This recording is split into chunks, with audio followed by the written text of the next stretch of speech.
Castling in chess and how it changed the game forever. Castling is a move in chess. It consists of moving one's king 2 squares toward a rook on the same rank and then moving the rook to the square that the king passed over. There are 2 forms of castling.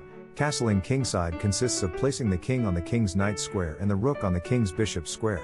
Castling queenside consists of placing the king on the queen's bishop square and the rook on the queen's square. Castling is a move in the game of chess. It can only be done by a king and one of its rooks, and only if all of the following conditions are met. Neither the king nor the rook has previously moved. There are no pieces between the king and the rook. The king is not currently in check. The king does not pass through a square that is attacked by an opposing piece. The king does not end up in check. Castling was introduced to chess in the 15th century. The idea behind it was to make chess more like real medieval warfare. In medieval warfare, armies would move their kings next to their other pieces for safety and to be able to direct them more effectively. Castling has been changed many times since it was first introduced in order to balance out different strategies and make things more fair for both players. Castling originates from the King's Leap, a 2-square king move added to European chess between the 14th and 15th centuries, and took on its present form in the 17th century. However, local variations in castling rules were common, persisting in Italy until the late 19th century.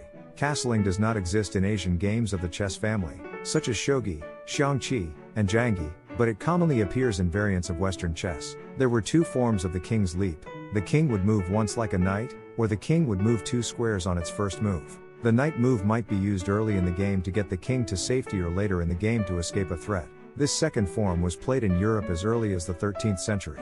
In North Africa, the king was transferred to a safe square by a 2-move procedure. The king moved to the player's second rank, and the rook and king moved to each other's original squares. Various forms of castling were developed due to the spread of rule sets during the 15th and 16th centuries, which increased the power of the queen and bishop, allowing these pieces to attack from a distance and from both sides of the board, thus increasing the importance of king safety.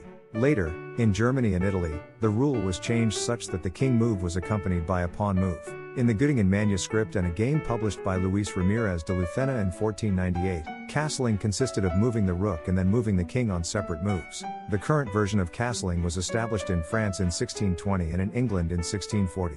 In chess, the castle is a defensive move that can be used to protect a king or queen. Castles are not always a good thing.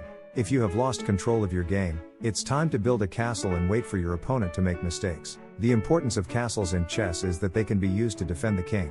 Thanks for watching. Like and subscribe for more.